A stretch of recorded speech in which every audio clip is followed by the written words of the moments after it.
Estamos de volta com o Religário. Estou conversando com o mestre em filosofia pelo FMG, Flávio Locke.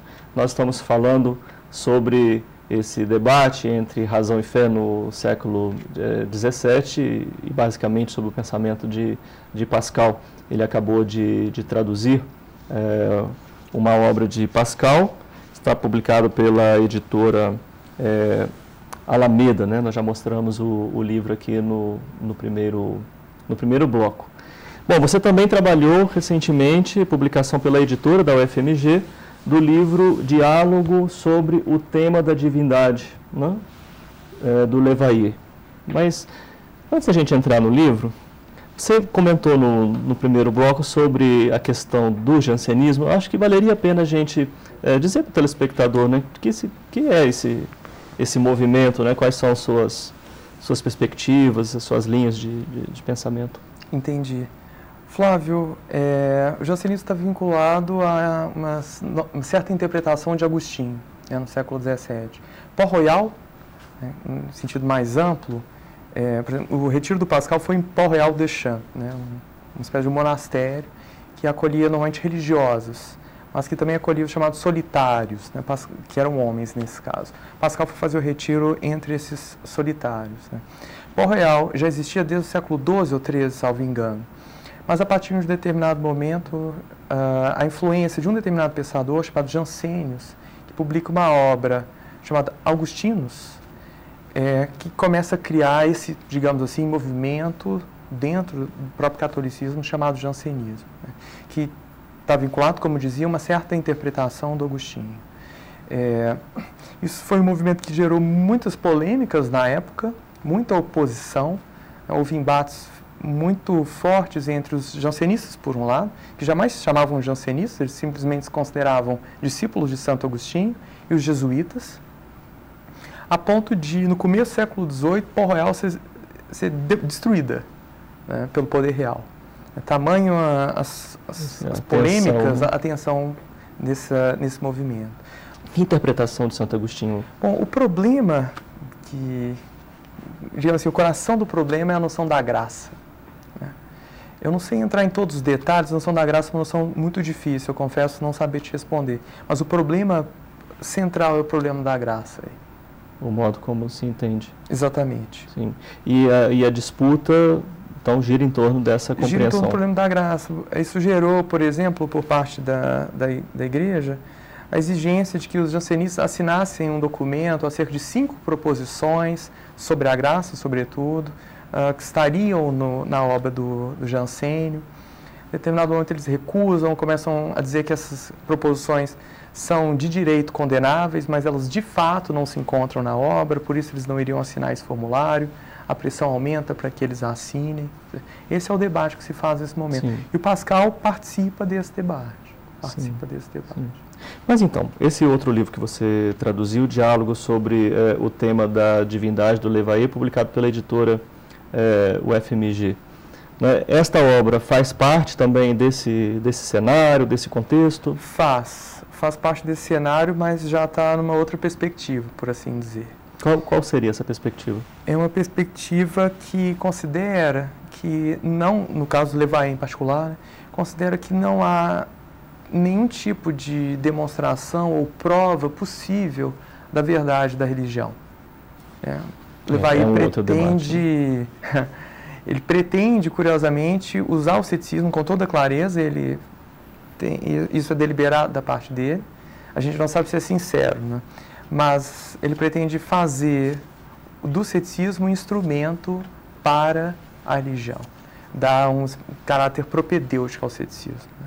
Como se a suspensão do juízo, a dúvida, no seu mais alto estágio, por assim dizer, fosse um passo necessário para a fé. E, nesse sentido, não haveria prova nenhuma. É preciso levar a dúvida ao seu ponto mais alto e esperar, por assim dizer, a intervenção divina. Isso é diferente do Pascal, porque o Pascal, na medida em que realiza uma determinada compreensão do ser humano, das contrariedades, e diz que é preciso explicar essas contrariedades, é como se ele fornecesse uma espécie de prova da religião cristã. A religião cristã, nesse sentido, não é adotada cegamente. ela é a melhor, na realidade ela é a única que seria capaz de dar conta do humano. A perspectiva do Levayer e de outros, como Montaigne, por exemplo, uma pequena passagem lá da Apologia que mencionei, é de que não há prova possível, não há demonstração possível, se havemos de aceitar a fé, tem de ser cegamente, né, sem nenhum tipo de prova. Ou seja, no debate entre razão e fé... Como se houvesse uma oposição completa, né? Oposição completa. A razão, o único papel que ela poderia desempenhar é uma espécie de papel negativo, retirando todas as nossas crenças que atrapalham o surgimento, por assim dizer, da verdadeira religião. A metáfora que esses autores usam é uma metáfora curiosa, é a metáfora do terreno. É preciso limpar o terreno, tirar todas as ervas daninhas. As ervas daninhas seriam as crenças que a gente tem, que seriam obstáculos para a manifestação da graça. Então a nossa função é simplesmente negativa nesse sentido, né? Limpar e esperar para ver o que acontece. E essa é uma tarefa racional. Seria uma tarefa racional. Isso nós somos capazes de fazer. Mas se alguma semente vai cair na terra que nós limpamos, se ela vai germinar, isso a gente já não sabe, isso não está mais no nosso poder, por assim dizer. Aí depende da graça. Exatamente, dependeria da graça. Sim. É como alguém que abre a janela, né? Você abre a janela, se vai ventar, você não sabe. Você pode fazer abrir a janela. Sim. Há diálogo entre os autores dessa perspectiva, uma citação mútua? Boa pergunta. Pascal cita às vezes um autor ou outro dessa corrente cética. Montaigne claramente, né? Mas autores menores como Levayer, Levayer eu acho que nunca é citado. Charron, um autor menor importante no período, é citado uma vez ou outra nos pensamentos, não na conversa. Pascal tem uma certa consciência, uma certa leitura desses autores, mas ele não é um historiador da filosofia, ele não está muito preocupado em fazer essas coisas. Ele tem um determinado problema. Pascal parece ser muito angustiado sempre, é um pensamento vivo, pulsante, e interessa a ele resolver a questão que ele se colocou. É por isso que ele pode, às vezes, misturar autores como Montaigne e Descartes, com o argumento de Deus enganador, para ele isso não é problema nenhum. Estão todos aqui no que ele considera ser o ceticismo, não faz diferença. O que explica, por exemplo, Descartes parecer-se um grande e Pascal uma figura menor nesse... Não sei dizer ao certo, eu acho que é a recepção por parte da posteridade, né? Descartes já foi muito influente no próprio século XVII, né? Havia uma série de cartesianos, né? Spinoza, por exemplo, né, que também é um filósofo grande. Pascal não teve, talvez esse seria o meu palpite, mais que uma resposta, não teve seguidores propriamente dito. E por uma razão talvez simples, ele não publicou quase nada em vida.